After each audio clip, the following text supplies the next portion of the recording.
పట్టుకొని పీల్చినట్టు అనిపిస్తున్నారు. నా పల్లెసీమలో తెలంగాణలో ఆ గొంతులో నుండి వినిపిస్తున్న రాగమది. రాగానికి ఒక గొప్ప శక్తి ఉంటది. అలా రాగం ముందు గుండెని పట్టుకొని మెల్లమెల్లగా రక్త నాళాల ద్వారా మైండ్ లోకి వెళ్లిపోతుంటారు.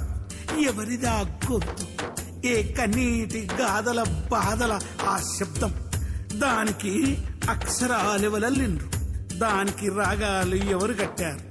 ఆ జై అంటే ఏంది? జై అని దేనికోసం అంటారు?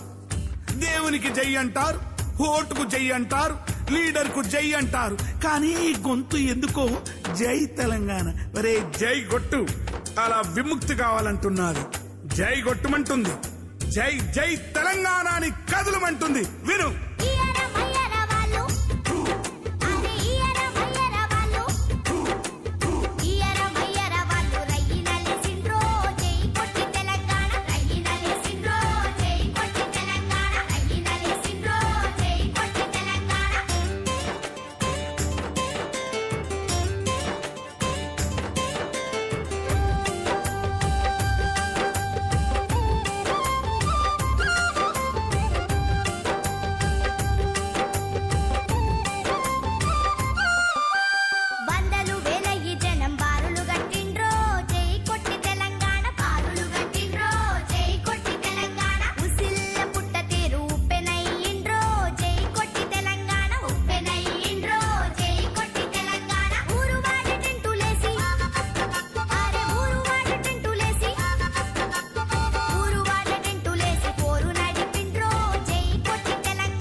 Our song, our dream is Telangana. Struggle for Telangana. Move and move. Everybody, don't fear. We are ready.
ఆ గుండెలో నుండి జారిపోతున్న శబ్దం అది. ఆ శబ్దం దుఃఖరసమై, వీరరసమై, కన్నీళ్ల రసమై మనిషిని ప్రశ్నిస్తుంది. ఏది పోడగొట్టుకోకుండా, దేనిని త్యాగం చేయకుండా త్యాగమని విర్రవీగే వాళ్ళని ప్రశ్నిస్తుంది త్యాగం. వరే, అన్నిటికంటే మహోన్నతమైనది త్యాగం, ప్రాణం. ఆ ప్రాణాన్ని ఒక ఆశయం కోసం, ఒక లక్ష్యం కోసం, కోట్లాది మంది తెలంగాణ ప్రజల విముక్తి కోసం త్యాగం చేసిన త్యాగధనుడు ప్రశ్నిస్తున్నాడు. అరే, నీది త్యాగం అంటావు, నీది ఎలాంటి త్యాగం? స్వార్థంతో నిండిన నీవు త్యాగం గురించి మాట్లాడే హక్కు లేదని చెప్తుంది. అదిగో ఆ త్యాగధనులు చూడండి. పదవి, పైసలు, ఆస్తి, పేరు, ప్రతిష్టలు దేనికి ఆశించకుండా అలా ప్రకృతిలా పుట్టి ప్రకృతిలా ప్రజలకు సేవ చేసి అంతమించిపోయేటటువంటి ఒక త్యాగం నిన్ను ప్రశ్నిస్తుంది. దేన్ని త్యాగం అంటారు, దేన్ని స్వార్థం అంటారని.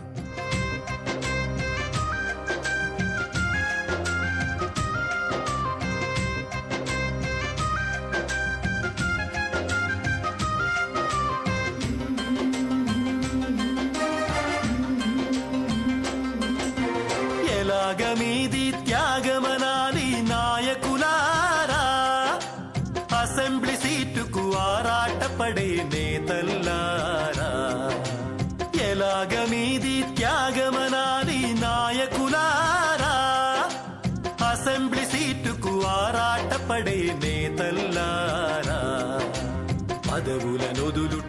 త్యాగం అంటే నాయకులారా, మరి ప్రాణాలొదులుటనేమంటారు పాలకులారా?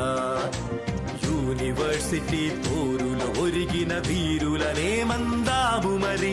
ఆ వీర యోధులను కన్న తల్లుల కడుపు కోతకు ఏది సరి? ఎలాగ మీది